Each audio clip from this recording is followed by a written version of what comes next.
one of the two greatest exponents of Italian opera, was born December 22nd, 1858. He joins Mozart, Verdi, and Wagner in a golden quartet of opera's most celebrated masters. La Bohème regularly competes with Aida at the box office. Die Walküre and Le Nozze di Figaro remain respectively Wagner and Mozart's most popular entries. Even if you have had only a cursory interest in the long-running Met broadcasts, you will have come upon the work of the fourth of the three I've named, that of Giocomo Puccini.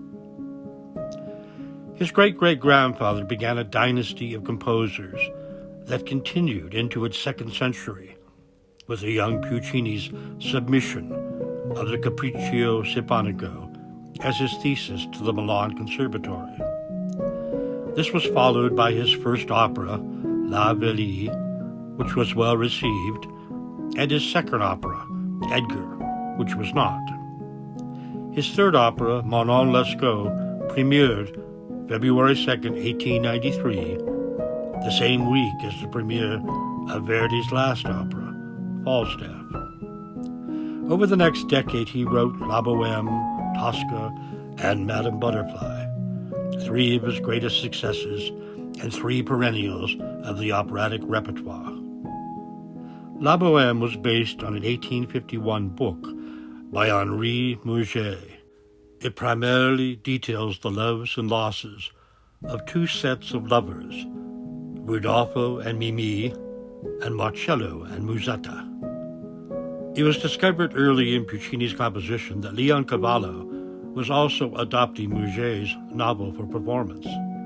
Since the work was in the public domain, Puccini suggested they both complete their compositions and let audiences decide their preference.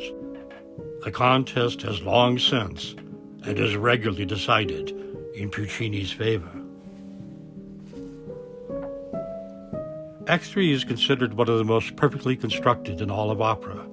It concludes with Rodolfo and Mimi renewing their love as Marcello and Musetta denounce their own.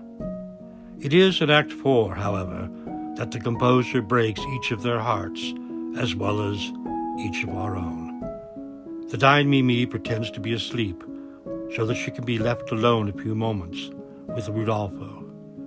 In a melody that will accompany her last declaration, she begins quietly. I've so many things to tell you, or perhaps just one thing, vast as the ocean and as deep as the infinite sea. And then soars in romantic passion, you are my love, you are all my life. And Rodolfo echoes, ah, Mimi, my beautiful Mimi.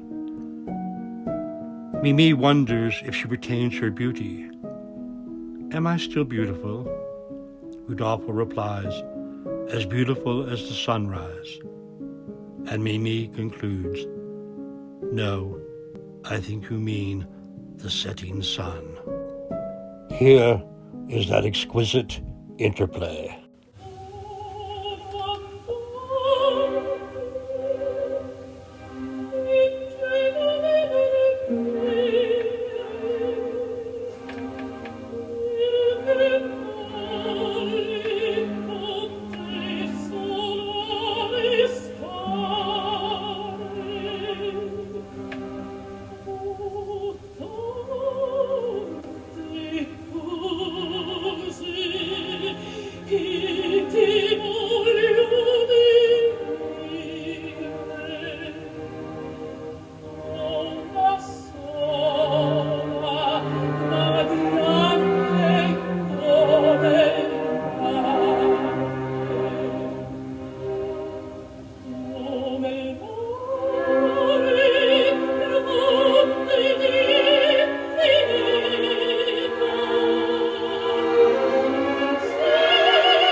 expires as her lover lowers a window shade to shield her from that same setting sun. When Rodolfo discovers that she has died, the orchestra repeats the earlier quiet melody in a crescendo that accompanies a pair of Rodolfo's anguished cries, "Mimi, Mimi," as the opera concludes. Arturo Toscanini conducted its 1896 world premiere in Turin. Puccini's next opera, Tosca, was adapted from a melodrama by Victorien Sardou. It is a work of verismo and violence. There is an attempted rape, a lurid murder with a table knife plunged deftly into the villain's perfidious heart, an execution, and a curtain-dropping suicidal plunge from a prison parapet. Each of the three leads gets a celebrated aria at the end of each of the three acts. It was an immediate hit and remains a perennial favorite. Madame Butterfly also has a suicidal denouement, but not before the heroine contemplates her imagined happiness in her Act II aria Un bel dì. Butterfly's love interest is the least romantic of Puccini's tenors. An American cad named Pinkerton weds and beds Butterfly at the conclusion of Act I. He then leaves her swollen with child and goes back to America to wed and bed a more respectable bride. The tragedy dictates an unlikely nobility. It is stirred by his paternity of the child. He returns to Japan to claim the little boy as his own. This double betrayal triggers Butterfly's dagger-wielding demise. Puccini revised the opera numerous times. The fifth revision is known as the Standard, although his heroine fares no better than in any of the earlier four. It, along with the concluding acts of La Bohème, is perhaps the most beautifully sensitive of the composer's scores. Puccini composed less frequently, but returned to the stage with The Girl of the Golden West. The opera was commissioned by the Metropolitan Opera, of which Toscanini was then the musical director.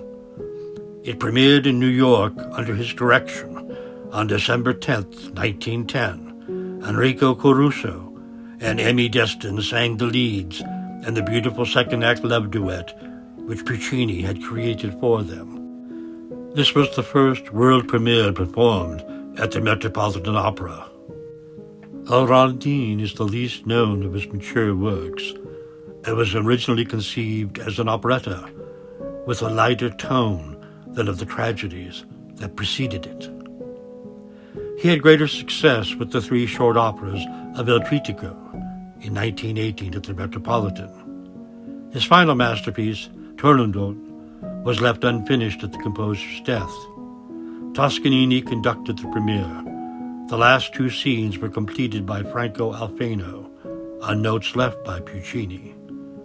Toscanini famously stopped the performance short of the finale with the pronouncement that it was here that the master laid down his baton. Even unfinished, Turandot was one of Puccini's finest compositions. The conclusion of Act I is spectacular by any measure. Had he finished Act III, we might have been more persuaded of Prince Caleb's ardor for the icy title character. Many an opera enthusiast has felt that the lovely and tragic Léu was more worthy of the prince's devotion. I have always felt that the immortal longings of Mimi, that were as deep and infinite as the sea, more worthy of my own.